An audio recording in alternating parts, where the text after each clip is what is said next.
Kumusta mga kabuli, ani Idja? Dito nga mga kabuli, nandito na nga ako sa dagat dahil nga babatok ulit ako ng sisil dahil nga nung una kong pumunta ay marami nga akong nakuha. Mahigit isang balde nga ang nakuha ko noon, sayang nga lang at hindi ko nakuhanan ng video. Naglabasan nga ang mga seashells ngayon kaya naman bumalik ako ngayong araw para kumuha ulit ng seashells. Dinala ko na nga rin ngayong araw itong gamit kong camera para naman maipakita ko rin sa inyo kung paano ko sila sinisisi. Pagkarating ko nga dito, agad na nga rin akong bumaba sa aking bangka para humanap ng bariyawan. May nakita nga ako ditong mga sea urchin na ang tawag dito sa amin sa Bulinaw ay pana-pana. Kung gaano nga kasarap itong mga laman ng pana-pana, sobrang sakit naman kapag natusok ka ng kanilang tinik.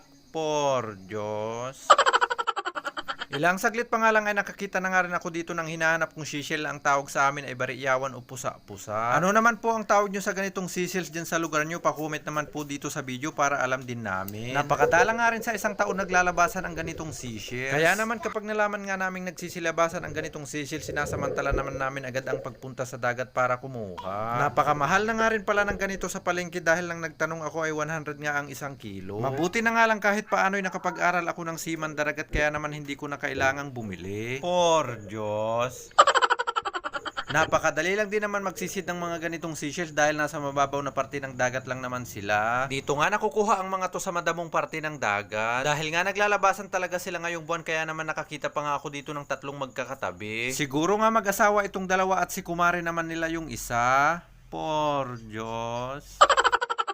Nakakita pa nga ako dito ng kabayong dagat na ang tawag dito sa amin ay seahorse. Hindi naman mabilis lumangoy itong mga ganito kaya naman madali lang silang hulihin. Hindi naman namin kinakain yung mga ganito, pinaglalaroan lang namin kaya naman pinakawalan ko na rin para sila pa ay makapagparami. Bumalik na nga rin muna ako sa aking bangka dahil nga napuno na yung lagayan ko. Simubli ako pwede sa bangka mga idol tayo rin. Naknutan po rin pang wanta mo. Yeah. Yeah. Bariyawan naman na. Alisan mo po mga idol. Ayun, kay Kasya, si sa pangwanta mo. Dikling ito si pangwanta mo. Tatamoy po ito. Sumisit na mo naman ha. Ulpi saraat mga idol. Bali pangron auro ko nitin din. Nang alapuante. Bali sinuuna kikuta mo na video.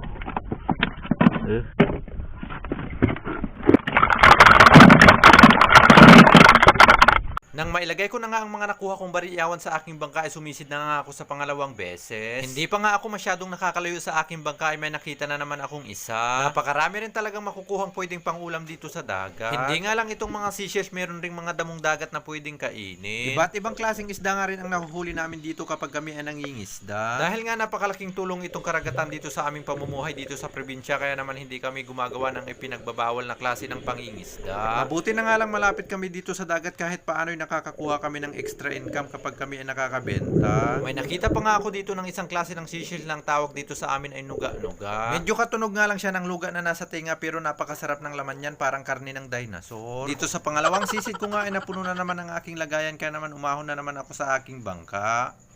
Pangalawang ahon. Imahon ta mo man mga kabuli. Tinakalap ta mo pangalawang sisid. Si tinakalap ta mo no. Si tinakalap ta mo no unan sisid mga kabuli. Kita pang roa. Kalap mo pangalawang sisid.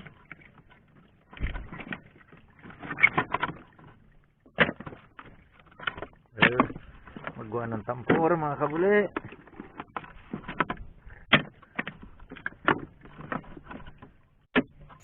Nang mailagay ko na nga ang mga nakuha ko sa aking bangka ay sumisid na naman nga ako sa pangatlong beses. Marami na nga rin ang nakuha ko sa aking unang pagsisid at sa pangalawang beses kaya naman dito nga ay kumuha pa ako. Dahil nga may nagchat nga sa atin na ating followers na gusto nga daw nila bumili ng bariyawan. Salamat nga pala at shoutout kay Ristika Batik na tagaliwaliwa na pumunta pa nga dito sa bahay para bilhin ang mga nakuha kong bariyawan. Marami pa nga mga nagko-comment na gusto nga daw nilang bumili ng bariyawan. Pasensya na po kayo kung hindi ko kayo nabebentahan lahat. Paminsan-minsan lang din naman po kasi ako nakakapunta sa dagat at kung minsan kaunti lang ang nakukuha. Dito nga nakakita pa ako ng dalawang magkatabing maratangtang. Kinuha ko na nga rin sila dahil medyo malalaki nga itong mga nakita kong maratangtang. Marami pa nga akong nakita dito kaso nga maliliit lang yung ibang maratangtang. Sana nga matataba itong mga nakuha kong maratangtang dahil ito na nga lang ang ipofood trip ko mamaya dahil wala nga akong dalang baon. Gusto ko nga lamang ulit magpasalamat sa inyo mga kabuli sa palaging panonood ng aming mga video. Salamat din po sa mga palaging nagla-like at nag-share at nagko-comment sa aming mga bawat upload. Dahil nga sa inyong tuloy-tuloy na pagsuporta sa amin mga kabuli ay patuloy kaming nagpapatuloy sa aming nasimulan. Dito nga mga kabuli nang medyo marami na nga ulit ang aking nakuhay, bumalik na ako sa aking bangka.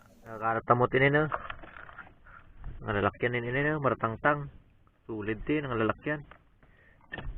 Abaw na akit kun maratangtang ket madintag saray na Roma kanya kinalap ko saray ti lalaki. Itan tamolin mabistay laman ra. Sinli kalapan tamo sumunod adventure tamo. Ngaltaw no rin. Iti nakalap mo. Nakalap tamo sa wanin mga kabuli. Wala. Madali tamo-tamo nakatuloy dahil tamo-tamo kuto. Katay sa dagtampor. Asite mga kabuli kita tamo no inin. Kita tamo mabet yo, kita tamo no inin matataba sara. Di nakalap tamo martangtang. Ay abaw na akit kunwante. Bala medyo madintag sara kanya ki kinalap. Sita kinalap ko lalaki umnurete. Pinili ko sa lalaki. Kita tamo no inin matataba sara.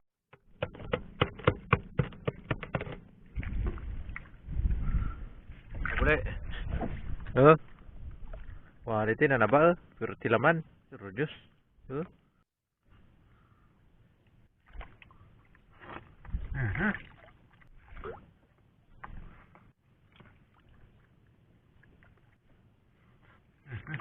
Gawit tamo na mga kabuli. Nakakalap tamo na lamang ninin. Pangkuna tamo sa wanin auro. Bayo ako gawid mga kabuli. Rabay ko po magpasalamat kumuyo sa inin. Sa patuloy mo yun pagsuporta. Salamat ta inin. Gumulpianan talaga inin. Followers tamo. Abaw na inin. Supporter tamo. Abaw salamat sa inin. Pinirmin mag-like. Pinirmin mag-comment. Tan pinirmin mag-share ng video mi. Abaw salamat kumuyo mga kabuli.